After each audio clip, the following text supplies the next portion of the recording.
States, from Israel, from Palestine, from other places in the world. I want to welcome you to the latest in Partners for Progressive Israel's webinar series, Conversations with Israel and Palestine. My name is Margot Hughes Robinson, and I'm the Executive Director of PPI. And before I hand it over to today's discussion moderator, Joshua Shanes, and to our intrepid webinar organizer, Ron Skolnick, let me note that PPI, Partners for Progressive Israel, is an American non-for-profit dedicated to the achievement of a durable and just peace between Israel and its neighbors, which includes an end to Israel's occupation based on a two-state solution.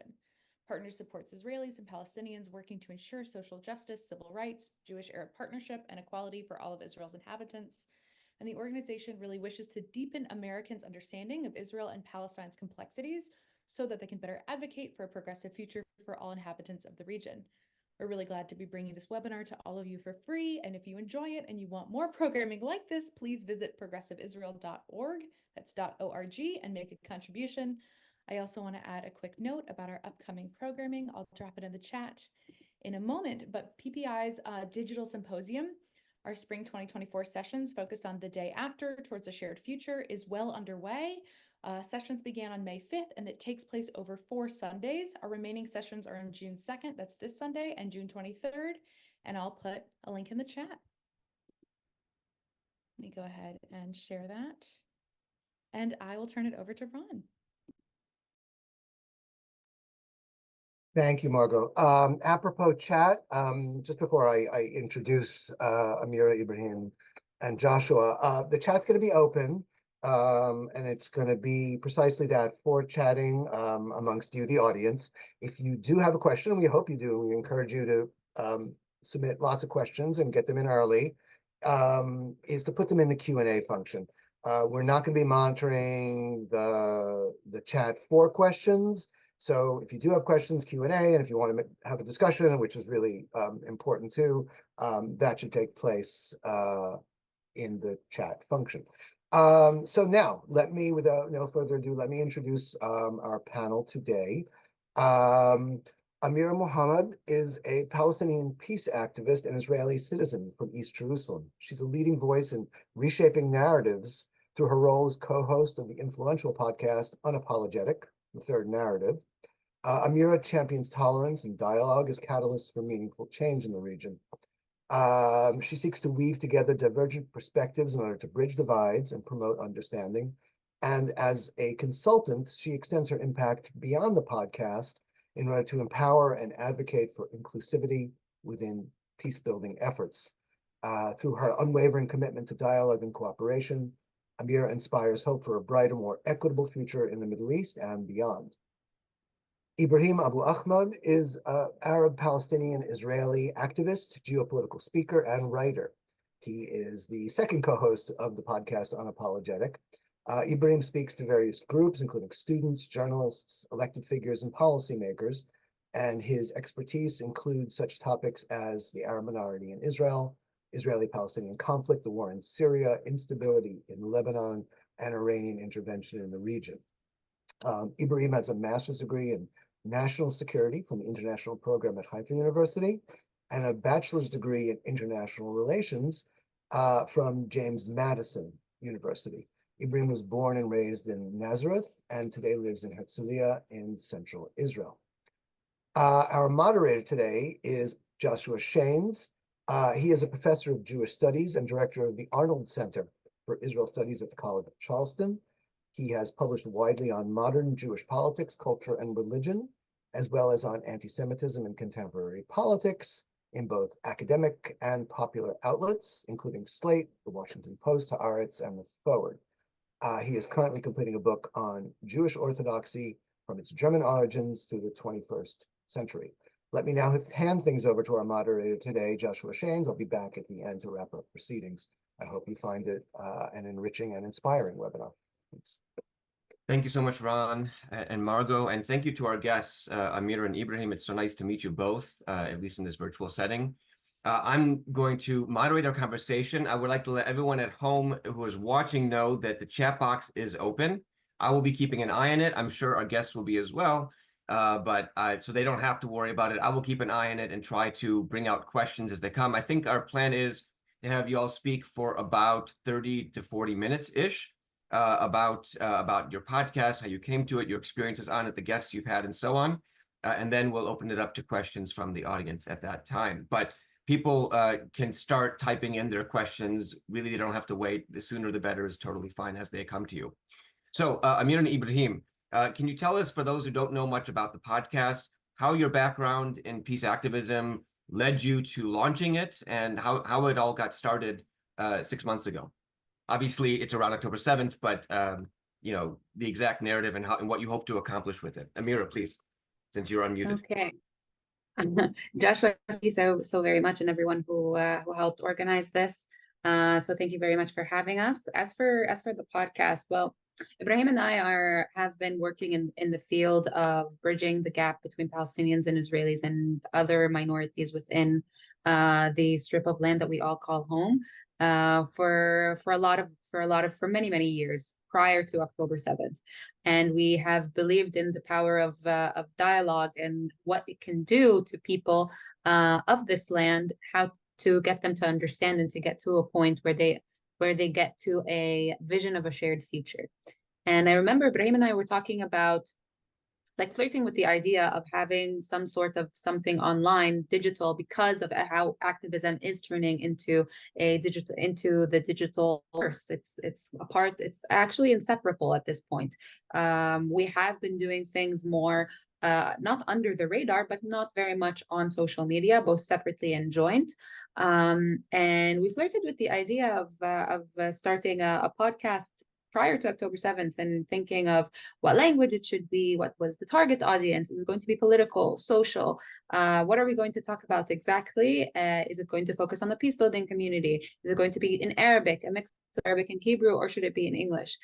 And then October 7th happened, and obviously, it's not something that just happened. It happened to us, and the continuation of it, and the retaliation, and the war, and everything that's happening right now in Rafah and in Gaza for the past 8 months is happening to us, either directly, indirectly. So, and when you're a peace activist that has been working their entire professional life and career to get to a shared future, to get to a better future for everyone, and something like that happens, which is, for me, this is the most devastating, violent time that I have experienced in my lifetime. And you just feel a little hopeless, useless. That for what? What have I been working towards this entire time? And I remember throughout the phone calls between Ibrahim and I, checking up on each other. Are you okay? Did you check up on your friends? How are your friends in Gaza? And Ibrahim checking on his like everyone that we know, whether it's from both sides. And then from Ibrahim's side, I remember the idea was like, I'm gonna remember the podcast. Let's start it now. And I remember without hesitation, I was like, yes, let's start it now. And let's talk about this, because we saw how the international community was reacting and how our conflict was influencing others outside, whether it's in the States or in the UK and just the Western world in general, and how the increase of Islamophobia and anti-Semitism in our name. I can babble on forever, but I would like to pass the mic a little bit to Ibrahim, so he can like fill what I forgot. Not babbling at all, but thank you. Ibrahim, please. And also, thank you so much, and for everyone who's attending this, we really appreciate that you're here with us and you're listening to our story, and there's so many other stories, and we appreciate that you're with us today. So I guess taking off from what Amira said, maybe I would just add that so like Amira said, we saw two things happening and unfolding at once at the beginning of the war. It was the increase of Islamophobia and anti-Semitism in the West in the name of our conflict, and also how people in the West started to look at the conflict in a very polarized way and choosing sides. And we described it back then as a football match, where you, the Western world, are the fans, and you're looking at us and raising either flag, supporting what side to win the game, defeat the other side. And ironically, Amira was mentioning it to me today. She was like, did you realize this is happening again, the football match? And it was, again, the social media world taken to the polarization of either its posts of all eyes on Rafah, or what was it, Amira? Where you're, Bring them or if you're all eyes on on the Rafah, hostages, bring them home. yeah, so it became again a combat. If your eyes are on Rafah, where were your eyes on October 7th, and things like that. So again, we're going to a black and white narrative, which is exactly why we try to bring in the third narrative, because we were looking at a world where you kind of have to choose. You're either pro-Israeli or you're pro-Palestinian, and if you're pro one of the sides, you have to be anti the other. Now, when you have skin in the game, you're pro your own people, but again, you don't have to be anti the other people. And even more so, when you don't have skin in the game, you do not have to choose sides. You don't need to be, trying to find the morality challenge of finding who's the right versus the wrong, who's the good versus the evil. It's a very complex situation that needs to be solved. And if you're someone who cares about humanity and about the suffering of people that we've been seeing on both sides, regardless of where your personal feelings are closer to, try to help us find a solution. That's what we would want the help of the West to be, is to call for an end to the conflict rather than playing the game of choosing sides. And that's kind of where the idea of the third narrative came about. And also, we didn't want to talk to the Israelis and the Palestinians so early on because the flesh was so wound, the wound was so fresh. So we could not, come to the Israelis and Palestinians and tell them, this is what you did wrong here, and this is what you did wrong there on each side, on each thing. It was more talking to the world, and then we started also slowly more talking and directing our focus also on our peers in Israel and Palestine. Just a reminder to the audience, the Q&A box is open, and there's a link to the podcast in the chat box as well. You should click on that and have it open on your window so that when our event here is over, you can go on there, wait till it's over, but then you can go on there and listen to some back episodes. Can you all speak more about the kind of, as Palestinian-Israeli citizens, what kind of intervention are you all making in order? By the way, I'm from the College of Charleston. That's why if you hear my southern my southern drawl on the y'all there. But what is the intervention that y'all are making as Palestinian-Israeli citizens that others have not been making to your mind? What are you bringing? How are you getting people to see past the football match, in other words? And do you see this as a moment? I mean, I don't want to say, God forbid, silver lining, because that somehow makes any of this in any way good. And that is the farthest thing from any of our minds. But is there a moment here that you can at least seize upon that you're seeing? Is that why you are rushing to get the podcast out, that you think something can come out of this, that you specifically in your sort of liminal space as Palestinian Israelis have an opportunity that others might not have? I think there are many things. Like it's a loaded, packaged question, but I'll try to answer as from my point of view, and then Ibrahim can also. I would say what we have to answer the first part of your question. What we have to offer is that two major things. One is that we are a Palestinian-led initiative. Ibrahim and I started this as purely Palestinians. And yes, we're Israeli citizens with diverse stories. Like, I'm from East Jerusalem. I have a citizenship and that has a story. East Jerusalem don't usually get Israeli citizenship unless they go through a lengthy process. Ibrahim also is 48 Arab, which is also a different community. So we're bringing light to those complexities of Palestinian, of the outer world of what is Israel is only Jewish and what is Palestine is only Muslim, which is also not true. And we don't need to have a Jewish partner in order to justify our want for peace. We are Palestinians, and we are giving our hand out, and we want to reach a better future. And we don't need, usually peace initiatives, organizations, institutions are usually dual-sided. For the most part, it's Jewish-led or Israeli-led. And we're trying to kind of mix the bag here, because in this way we can, because we're part of the Israeli society, we understand, we know, we go through, like, our wound, like we feel both pains and we can talk to both people. And obviously there are biases. We're not saying that we're neutral. Absolutely not. But we see ourselves as a big partner and a big kind of first step in order to get to the future that we both aim for. That is not the status quo that we were prior to October 7th and is not the horrible reality that we're living now. And what was your second question again?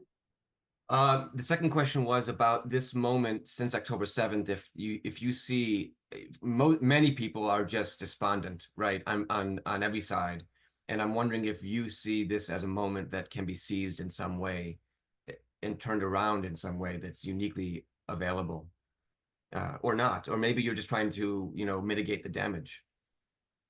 Absolutely. I think it is a little bit of both. Ibrahim and I were talking just today, and what it's like a ship is going towards either or direction. Like we're at a crossroads right now. We can either continue this horrible path, or we can actually fix it. If you go throughout history, whether it's like if I don't like comparing, so I'm not going to list any other resolved conflicts, but it gets bloody before it gets better. And again, it's not to say that what happened is anything close to good, but if we don't get it, if we don't like flip the page from now, what are we going to do? Are we just going to go to the slippery slope of bad? We can't do that. We don't want to do that. So, and another point is a lot of people in the Western world view what Israeli to be and what Palestinian to be is very black and white. There's only one standard print of what Israeli is and one print for what Palestinian is. And that's also what we're trying to kind of bring nuance, that an Israeli isn't just this white person, white colonizer from Europe. A Palestinian isn't someone that is born and dies under the rubble. There is nuances, and there is truth to every common stereotype, but there is nuances, and the nuances are like beyond anyone in the West can understand. Thank you. Ibrahim?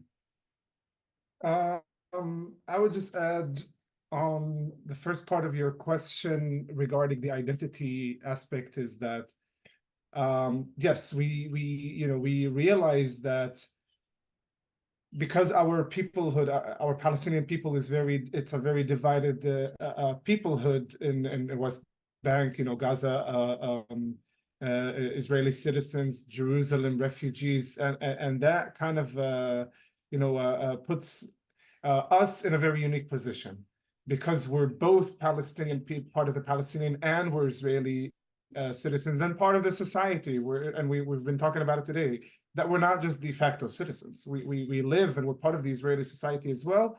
It means that we have a unique perspective to both worlds. It means that we can have an eye to both worlds. We have a capacity to grasp both worlds, and that definitely is something that we want to bring in, because we can see the frustration and the reality and the challenges of our Jewish friends, and obviously from our own people as well. It gives us that ability to and we were talking about how it's sometimes a blessing and a curse, and Amira was asking me, why is it a curse?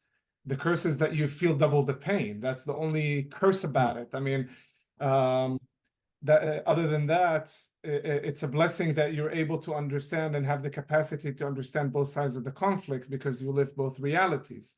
And regarding the issue of the NGO thing, I would just add on that yeah, I mean, the whole issue of us and the whole concept of us wanting to come out as a Palestinian-led initiative is because, unfortunately, at the end of the day, there are missed nuances within Israeli-led and Jewish-led initiatives, even some of the best ones. I mean, a close friend of mine, his mom was participating in one of the initiatives, and she was telling me, listen, I mean, I wanted to be active since October 7th. I started to go to every meeting, every protest, but they don't always understand my nuance as well. The nuance that I also want to bring in is not part of the main rhetoric, because you cannot see what I can see. So you're missing out on something very important that I think it needs to be out there as part of the main framework and not something in the back. And that feeling makes some of the Palestinian peace activists push away from working with their Israeli peers. And actually, we saw it happen on October 7th. And after October 7th, we saw a lot of our Palestinian peers frustrated from the peace community, frustrated because they felt that they're in their organization that they work in, their voice is not heard enough. That they cannot actually say what they want to say, how they frame it, how they understand it. And it was framed in a one-sided image that they felt outside of and spoken about. But I will say that in the same time, when Amira and I came out with the podcast, we said, hey, let's go. We have a podcast, let's do it. But then no one else joined in. So that's also another thing that needs to improve is also taking, the mantle yourself. And this is kind of what Amira and I, felt after the 7th, is that we had something to say. We've been saying it in so many different frameworks. I've been giving these lectures for 5 years, and I've been saying it in closed doors. And I just felt like if I don't, because these are the same things we've been saying in the podcast, but if I don't say these things out loud now publicly to the world, I'll always regret it, because it's now or never. Like at October 7th, we felt that it's the point of no return. That's one of the things that urges us to come out and speak, speaking and bringing very controversial perspectives to some and very challenging to others. It's not an easy task. It's a task that has also includes some risks at times, and we're willing to take them because we understand that there's something much greater at hand, and we felt that it's just now or never. And like What do you Amira mean by said, risks? What risks do you mean exactly, Ibrahim? I mean, like socially, if you're too put on one side, but that's a whole lecture on Palestinian identity in Israel that I give in order to understand where that comes from. But when you are on the Israeli-Palestinian, when you're part of the Palestinian community in Israel, and you are an Israeli citizen, you are conflicted between the two identities at a time, but you have kind of pillars of both, and you have extremes on both sides who are only one or the other, but the majority are somewhere in the spectrum. The danger in the society is going way too far into one of the outliers, because if you go to the Israeli outlier, you're like only on the Israeli side. It means that you're anti-Palestinian, and you never know where the line in the sand is. It's the same side for going too Palestinian, and then you never know when the state will consider you as a danger to the state by being, too vocal about certain opinions. That certainly happened after October 7th, and the same thing on the other side. When you're too Israeli on one side, it means that you've become anti-Palestinian when you cross a certain unknown line, and you never know when it is. So you're always cautious about crossing it. That's part of the confliction of our identity. And that makes a reservation from the Israeli part of the identity. And because of that, we didn't know if we're crossing the line in the sand or not. I don't know. I'm bringing something we're trying to be in the middle, not in the middle, but just bringing, a very complex perspective, because our conflict is complex.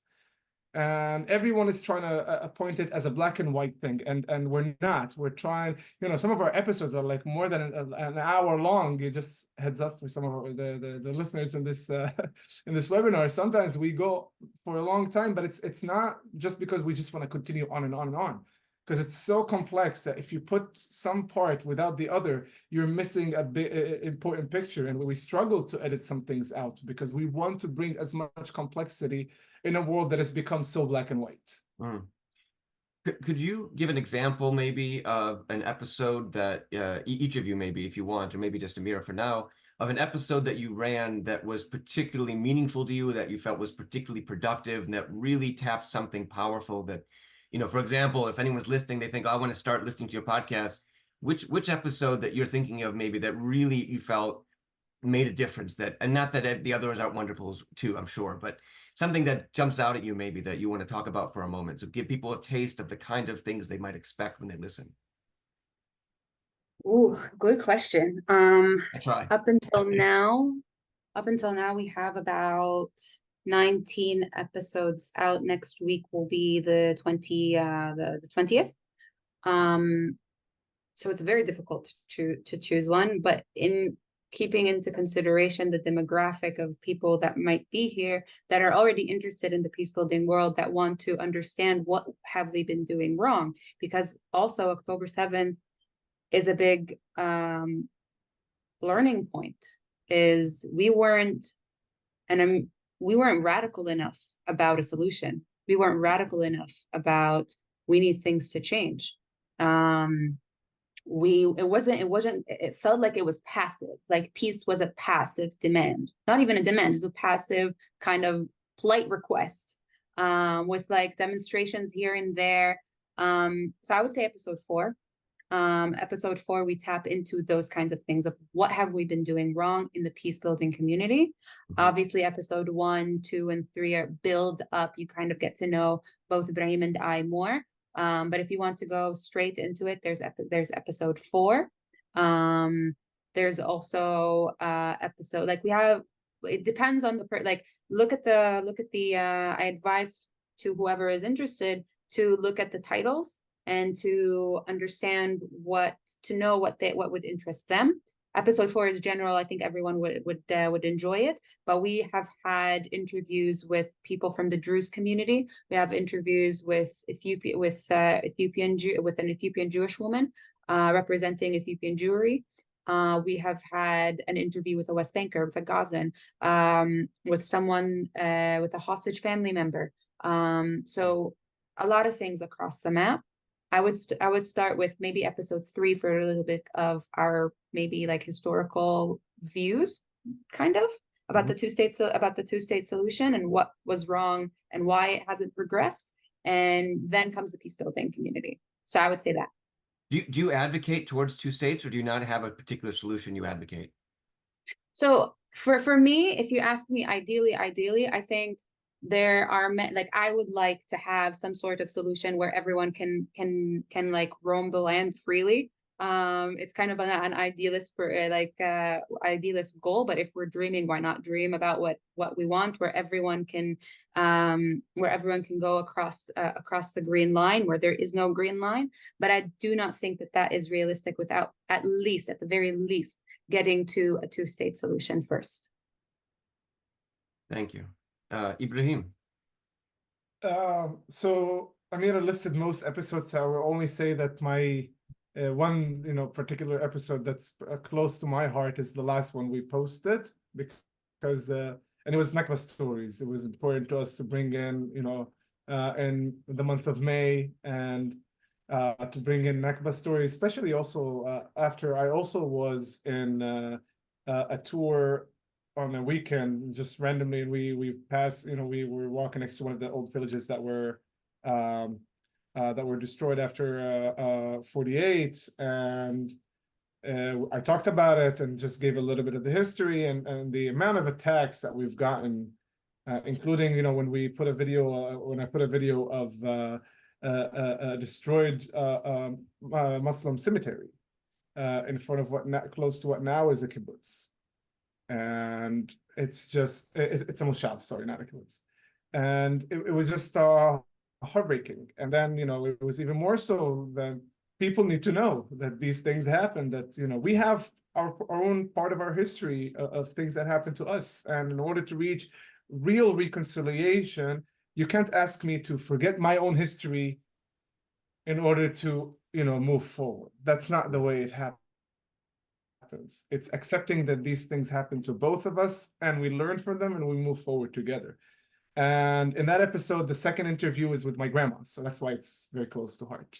So my grandma told her story. Wow. And on the 2-state solution, I mean, the only thing I would say is that both people want self-determination, both people want self-governance. Both people want to live and have their own life in their own place in dignity and peace, and both people deserve to do that. And the only way to do that is to both people have 2 states, and hopefully those 2 states can work together and strengthen one another up to a point where both people can move in and out of the 2 states like Amira would want to each other, and you can have a weekend in Ramallah and then a weekend in Tel Aviv. Lee Gordon is the founder of Hand in Hand Yad B'Yad. He's on the audience, and he asked a question about the reaction you've gotten from the state. He was concerned, as you sort of hinted at, people have been even arrested and worse for, certainly fired, arrested for social media posts. A podcast is a lot more than a social media post. So he's wondering about the reaction of the Israeli state, but others have written the reaction of Jews, the reaction of Palestinian society, right? Is there any kind of issue of normalization that you're being accused of? The reaction of diaspora Jews, of diaspora Palestinians, and so on. If you can sort of give a sense of the various kind of pushback or support you've gotten from all of these different actors, right? The state, Palestinian society, diaspora communities, etc. So when it comes to the state, I have my concerns. I'm a bit surprised that we haven't gotten a knock on our door yet. But the truth is that I think it's because we're already in that bubble. It's not like Ibrahim's a dentist and I'm an architect and we work where someone can actually file a complaint. We work in the peace building field, and everyone is on the same boat as us when it comes to that. So being fine, like, it's a different kind of case. And you're absolutely right. The amount of people, the amount of Palestinian citizens of Israel that have been arrested ever since October 7th is like extremely high. And we're seeing like even after like Israeli Independence Day and Nakba Memorial Day, we've been seeing also an increase of that, and an increase of people that were spotted in the Nakba march. That were either faced consequences in their job or workplace, social consequences, and even arrested. So there is that fear. Thankfully, it hasn't come up yet. I hope it never gets to that point. And then when it comes to socially, I think we have gotten a bunch of support, like a lot of support, and I have so much gratitude for that support from our listeners, from people that stop us sometimes in the street to thank us that they lost all hope. And for us, like, it's an absolute honor to be a part of relighting at least one person's hope in a better future, and in the other side that they kind of shifted into seeing them the enemy all of a sudden.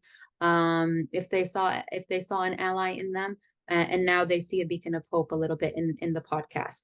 And as for and also support from the Palestinian side across the map, whether it's diaspora Palestinians or inside of the West Bank, Gaza, or within Israel or East Jerusalem. However, because we all know the consequences on the Palestinian side, it is silent support that is getting louder. That is getting, like, we're getting there. That is getting louder. As for the hate, we do the bigger we get, the more hate we get. I would say that even though it pisses me off and it sometimes makes me feel like how am I going to continue my days reading these comments, getting these messages that are sometimes death threats? I understand where it comes from. Some people that have gone through October 7th, people that are going through what's going on in Gaza right now, and just the awareness of war. I understand where it comes from, and those after the dust of war fades, people will wake up. They'll understand that rage is not going to get us anywhere. Because I personally also have rage. Sometimes I want to scream at every single person that I meet and encounter with, but I choose not to. And I prep myself before each and every interview, before each and every episode recording, because we're all human beings. It happens. But we have to get to a point where we flip the page. I'm so sorry that you're going through that, but can I ask, just to clarify, are you getting those kinds of threats from all sides, from both sides of to use Ibrahim's metaphor, Cross both the map. sides of the football match? Across the map. Cross the map. People on both sides and all sides, however you want to phrase it, are upset and enough to enough to do something so terrible as writing a threat. Wow. Yeah, thank you. Ibrahim, did you want to doing something good? Sorry? It's like, when it means we're doing something well. It's like when they say that a good compromise, it's one that both sides are not happy about. So, when we bring something so complex and both sides only want you on their side, that's what happens. Mm-hmm. But it's not from everyone, obviously. You know, we're talking about the ones, if we're talking about the social media scale, they're on the outlier that it's only one-sided view, only wants you on their side. Ones that don't even see, you know, something else. They might only saw one post that you had, and, you know, they say, well, this is out of context, without seeing everything else we've been saying, you know, all throughout. Or, you know, the last thing that we talked about, the situation in Rafah at the moment, and what happened in the camps and everything, is like, why don't you condemn Hamas? Well, we've done so long ago. We're not going to condemn Hamas at every point, just so every single person can feel that, you know, we're talking something okay. Like that's Indeed, also cannot be the case. So somebody on the Q&A now said, why won't you condemn Hamas? That was one of the questions. There you go. You know, people only questions. want. It's like the legitimate standpoint, and sometimes it feels, but we've talked about it since the beginning. I mean, you know, Hamas does not, for me, and this is also part of the things that I wanted to bring out there, is that I refuse to let Hamas be what represents what a Palestinian is. And what's happening at the moment is that it's also hijacking what Palestinian identity is and what a Palestinianhood, peoplehood is, and it's stretching all the way to the US as well. And that's something that I'm obviously, you know, looking at and very concerned about, because we cannot allow that to be the case, because Palestinianhood is something much beyond and has nothing to do with what Hamas is. And yeah, I mean, the only thing I is different than Amira is that I don't read the comments as much. I try to. That's always avoid that. my partner always tells me never read the comments, but I know you can't resist sometimes. No, it reminds me what you say, you know, I don't want Hamas to define my identity. It reminds me when I hear, you know, liberal Zionists or other, even not so liberal Zionists say, I won't let Ben Gvir and Smotrich define my Zionism, define my, you know, connection to Israel. It reminds me of that, right? Saying they may be powerful right now, they may be doing these things, but that doesn't mean I'm going to define myself by them. I don't know if you find that comparison helpful or not. Yeah, and I've heard it from my Jewish friends even. That I'm a Zionist, but not by Ben Gvir, not by Smotrich, not by even maybe something like this. I've even heard people say that to me. Yeah, in a conversation. Yeah. A lot of our audience, or if not all of them, are sitting in diaspora, mostly America. Is there a particular call that you're hoping that they can play? A lot of the questions we're asking: what can we do? What do you want from us? How do we get past this? How do we leverage our capital? Whether financial or discursive or connect or whatever it may be. Well, one, obviously, I'm going to say support the third narrative. That's the biggest one. But the lowest hanging fruit, I think, obviously, anyone who has a connection to politics, we know that the diaspora plays a big role, and there are many governments that are supporting this in any way, whether it's financial arms that are supporting this war. And we are seeing time and time again that this war is inflicting a lot of pain, a lot of civilian casualties. I hate that word. A lot of people are dying.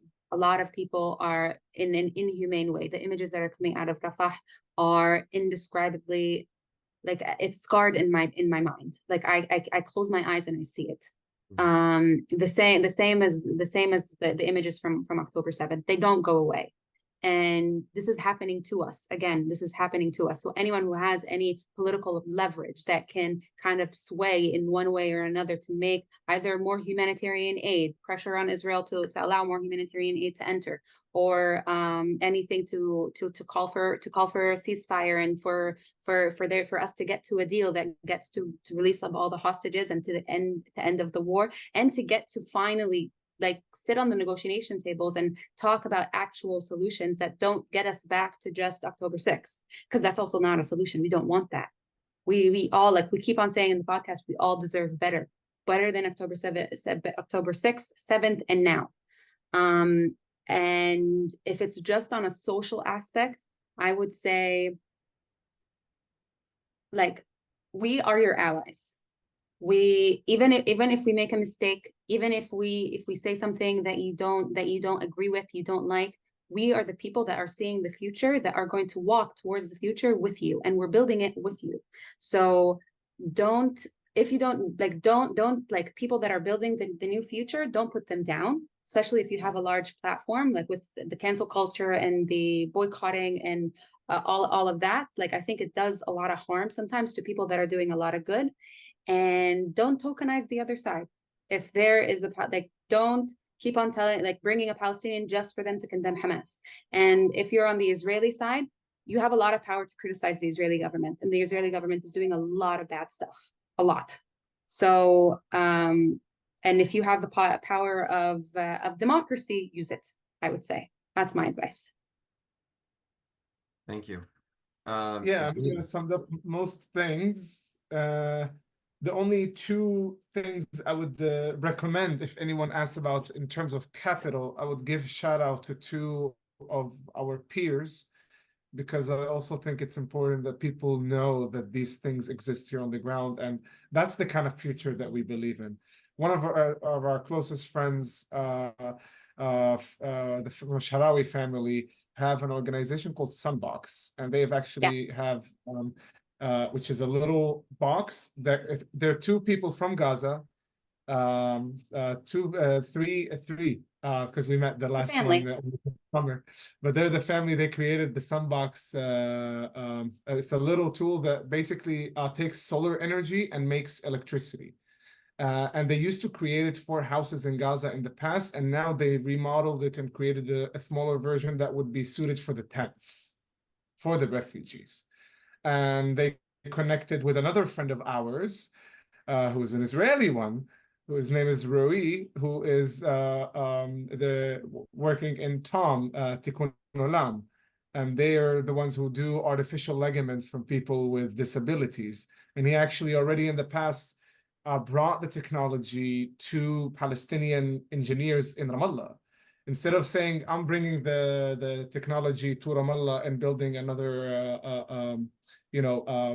like section there myself, branch, he contacted the engineers, told them, this is the technology, so you can also like do it yourself and help your own people as well.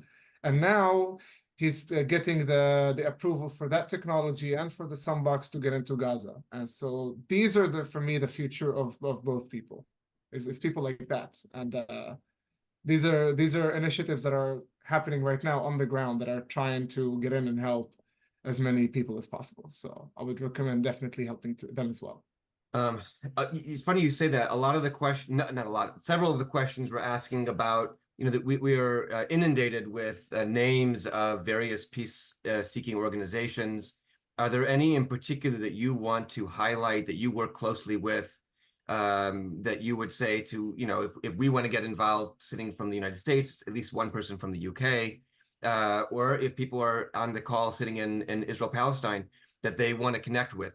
Are there any particular ones that you would want to bump up and say, I work with these groups, this is we find them especially effective? I think we're gonna have to think about that one before I give an answer. I would say that, like any field, there is a lot of good and there is a lot of bad, and there's a lot of good in the bad and there's a lot of bad in the good. So you can't get a pure good organization and you don't get a pure bad organization. And it comes to a point where you question your morality. Does the bad organization that does some good be targeted in order to shut it down? And should we also do the same thing for the good that does a little bit of bad? So I will say that anyone who is interested in collaborating with any kind of organization, to do their due diligence and to see and to actually talk and see what these organizations do. I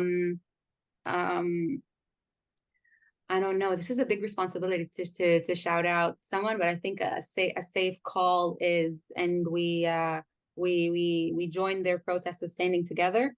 They do a lot of good. I think their representation and how much they make people move is amazing.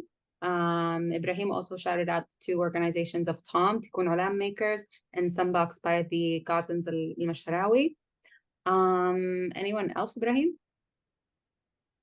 Trying to think. Anyone else trying to work? There's I think- obviously the Alliance for Middle East Peace that are the umbrella organization for all peace organizations within Palestine and Israel, obviously, which we are also close with, because the peace building community, like you can imagine, it's small. Yeah, we know each other.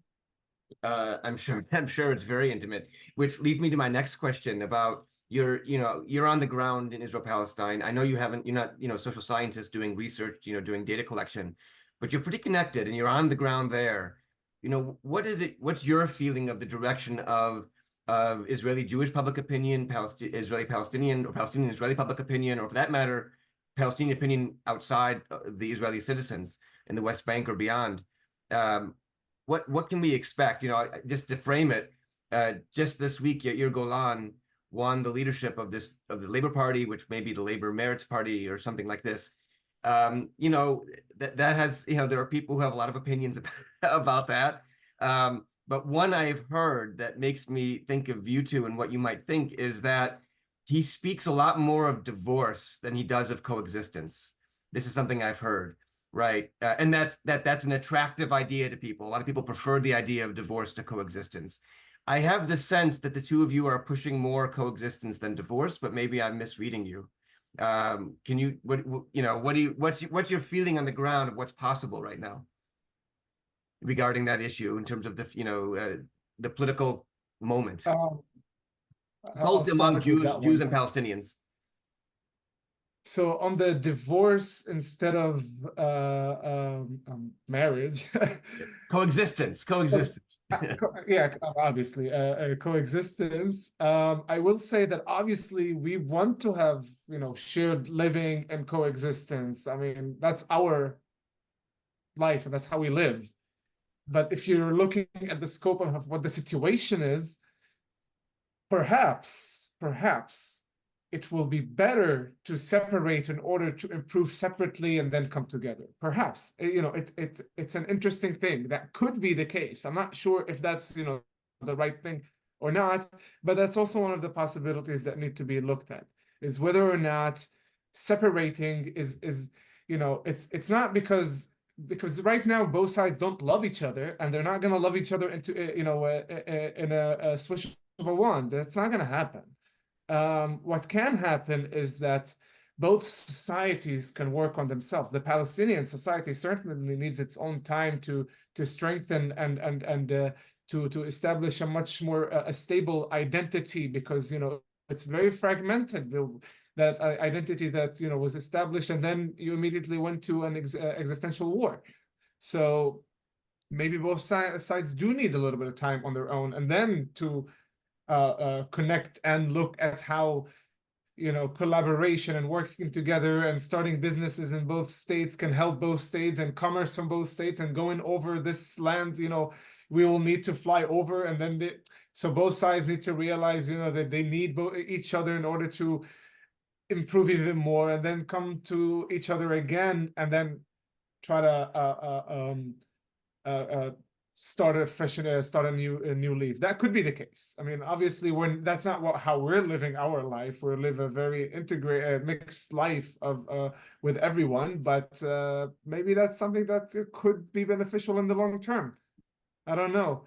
The only thing that I will say is that in order to do that, the Israeli left needs to win the elections.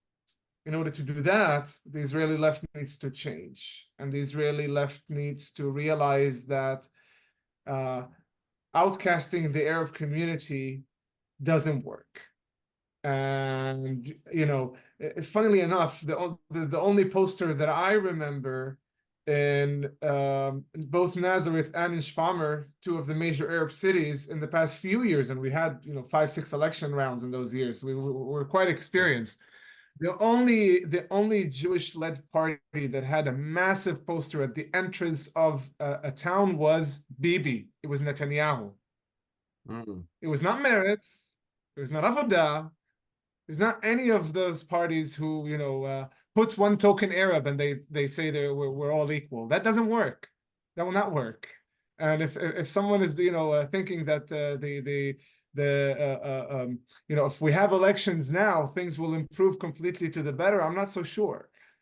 And in order for things to actually improve, because whoever is going to take the mantle after Bibi, I'm not so sure he's going to be, if we're talking about guns, I'm not so sure he's going to want to touch the Palestinian, for him to have the stamp on ending the Palestinian-Israeli conflict. I don't know, I'm not sure, but it needs to be someone who understands the Palestinian complexity and understand it from inside Israel. I always talk about it with Amira. How can we create peace between and we talked about separation, right?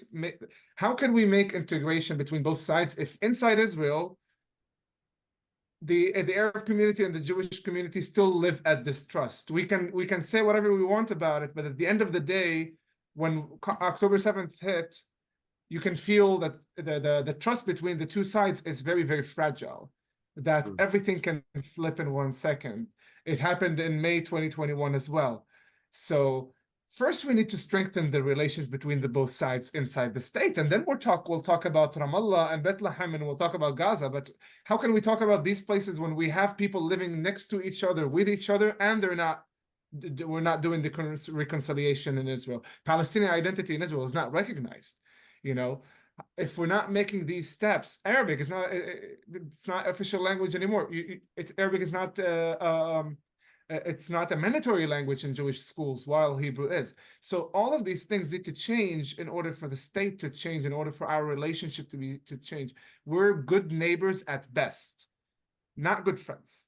Even Haifa, where everybody glorifies Haifa, the city of peace. Come with me to Haifa, and you'll see the Arab neighborhoods versus Jewish neighborhoods.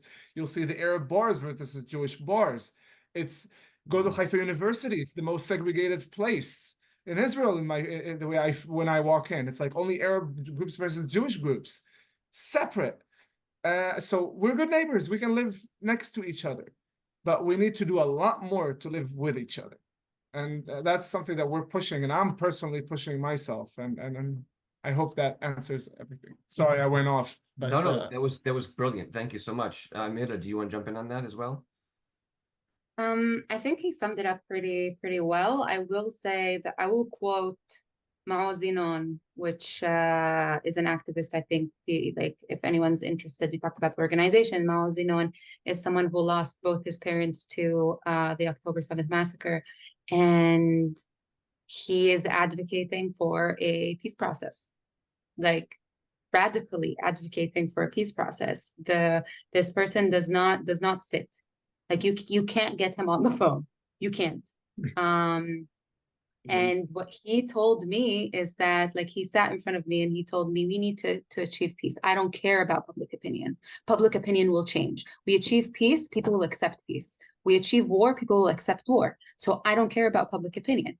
And that's what I honestly, like, I'm with him 100%. I don't care about the polls, and especially amidst war. I really don't care about polls. I think the polls coming out of the West Bank, out of Gaza, I think it's generally polls in a dictatorship are not fair, because you're only going to hear one voice, which is the voice of the leadership. And everyone is going to suspect that the person coming to do the poll is either a collaborator or informative of Hamas or something. And they're not going to give you the answer that you want. They're going to give you the answer that Hamas wants. So that's what's going to happen. And the same thing with, like, not the same thing, but with Israel, everyone's angry. Everyone is in massive, severe pain. So they're not going to tell you, oh, yeah, you know what? I'm going to put my pain aside. I'm going to forget the people that were massacred, my friends, my family, and the people that are kidnapped and held hostage. I'm going to forget those, and I'm going to dream about peace.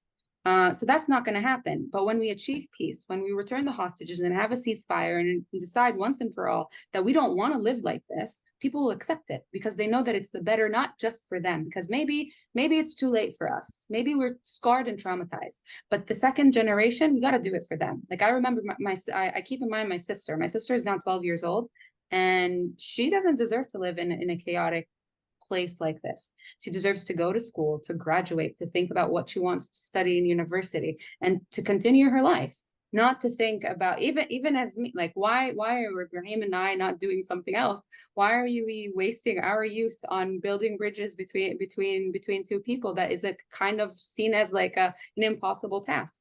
We need to start aiming to live normally, because even October 6th, with terror attacks here and there, with rockets here and there, with occupation ongoing, that is not normal.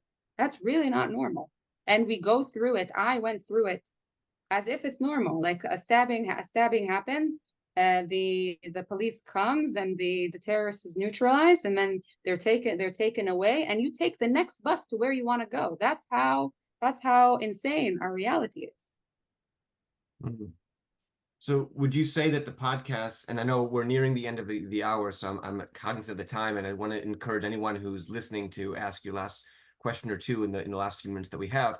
But would you say the podcast, therefore, is more culturally oriented than politically? Now, I mean, obviously there are deep political consequences, clearly, but is your goal, your hope, I mean, what you're trying to accomplish, cultural, dialogue and exposure more than trying to rally people to a particular political point? Is that a fair assessment of what you're trying to do? Or do you actually have a much more deeper, more politicized agenda, openly politicized?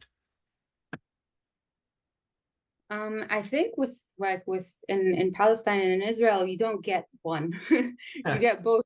You get both. Even if we're talking about falafel and hummus, is it Palestinian? Is it Israeli? Like you can't. The culture is the politics, and the politics is the culture. Unfortunately, so, and I'm ready to talk to anybody and everybody and go all sides in order to like I went to Northern Ireland and I talked to people that were obviously after the Good Friday Agreement, and I talked to the Women's Coalition, and their motto was, we talk to everyone.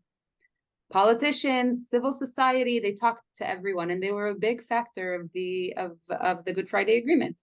So in my mind, even though it's extremely difficult for me sometimes to talk to some people that I extremely disagree with, but I'm trying to get myself to be on the opposite end of BDS and cancel culture, on the exact opposite end. And if that includes, and I criticize, I really don't like politics. I really don't like politics. But if that is one of the keys to open the door, we'll try it. Ibrahim, similarly for Yeah, you? Amira summed it up, I guess. Yeah. Everything becomes political, right? Whether you want it or not. And I don't know. The only thing I know is that whatever we'll do, if it's within the the framework of the podcast or after, it will be to improve the situation for the Israeli-Palestinian people in conflict. And we were talking about it today. Hopefully, after the conflict, even if we end the conflict, it doesn't mean that I retire tomorrow at 32. When the work starts. It's the work starts to strengthen, to work even more, and to ensure that the future is better, and to strengthen the connection between both sides. That's my personal goal, calling. And I always said it doesn't matter if I got a job in the US, in Canada, in Europe, wherever it might be, that I'll go and live, as long as it's working on the conflict and making sure that I'm putting something that helps in ending this conflict. That's what I want to do. We're nearly out of time, and I know Ron's going to come on in a moment to tell us that. So I want to give you each a chance if there's a takeaway. I mean, there's been so many incredible insights you've offered us, and I'm certainly going to watch the recording and try to jot some of them more down. The recording, by the way, will be distributed and available in about a week's time. Is there any takeaway you want to give people? Sort of a point at the end that you want to say, this is what we're getting at, this is why you should listen, and what you're going to get out of this podcast and the work you're going to do, so that they have this in their mind as they walk away from this hour. I gotta think about it. Ibrahim, do you have anything? I'll just say it very shortly that me and Amira are now taking this podcast even more than before, meaning we're putting more of our time to make it more full-time, to be more available, to create more content, to bring in more people, interviews, to be there on the ground physically. So That's why we now are taking it even more. So we launched a Patreon for it and everything, because we want to do it as much as possible. And obviously we need to sustain that as well. And it's something that, we've paid from our own pocket from day one, me and Amira, because we wanted to bring our own voice out there. Didn't matter what was anything else. And now we're taking to look at for longer term. So That's wonderful. we'd love for you to listen to the third narratives, see our perspective, and a place where people can fit in when you don't have to be empty the other. One of our attendees has just posted that they're meeting with a U.S. congressman today to advocate for peace. And if you have a specific message, they would deliver it for you to a sitting U.S. congressperson. Wow. If you have a message you'd like to give, as they say in Hebrew, al-regel achat, on one foot, if you have a message you'd like that person to deliver, they're listening. Oh man, the amount of messages we gave to Congress people and it didn't work.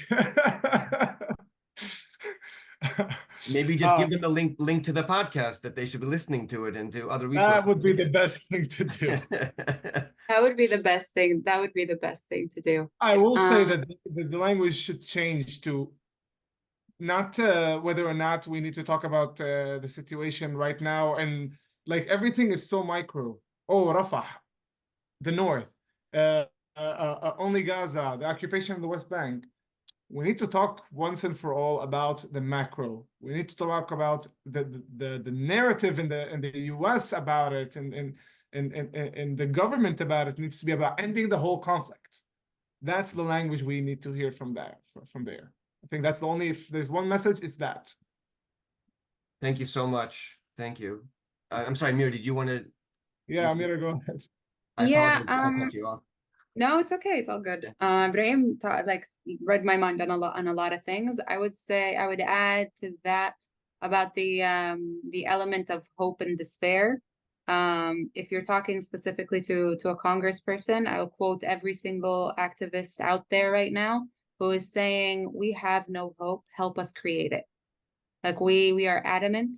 We are adamant on creating hope. We're adamant on not giving up. We've worked on this our entire lives, and we're not about to quit now when it's mostly needed. So if a congressperson is listening, I would say, help us create hope. Whether it's Palestinians by themselves, whether it's Israelis by themselves, whether it's something joint, just do something that shows people that we can get to a better point, because that's our entire silver lining, which is we deserve better. We all deserve better.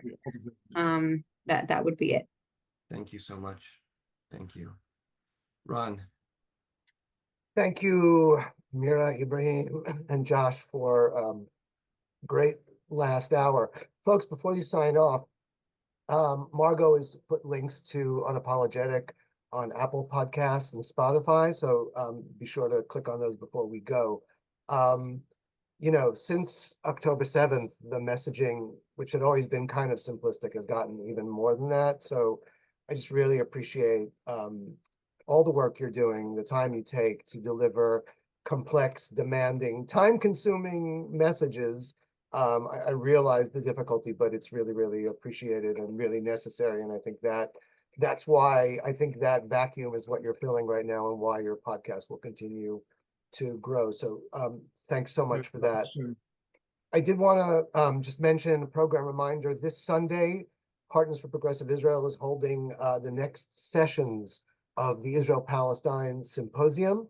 So the link went up. I don't have that right now, but the link is up in the chat if you want to grab that. And that's going to be 2 sessions, one on rethinking security and the next on the electoral landscape. You're free to register for one or the other, or both. For those who missed the opening, I'll just say what Margot said at the outset. Today's program has been free, but it's your generous contributions that enable the organization to deliver these events at no cost. So if you can, visit progressiveisrael.org and please make a donation, or just generally speaking, see the various programmatic offerings of the organization. Thank you so much, and I hope you can be with us next time. Thank you again, Amira and Ibrahim and Josh. Thank you. It was great to meet you. A lot of thanks coming from the chat box if you missed it, guys. Thank you. We see. Thank you so much. Yeah, we're looking at it. Thank you so much. We really appreciate it. Good luck with the podcast.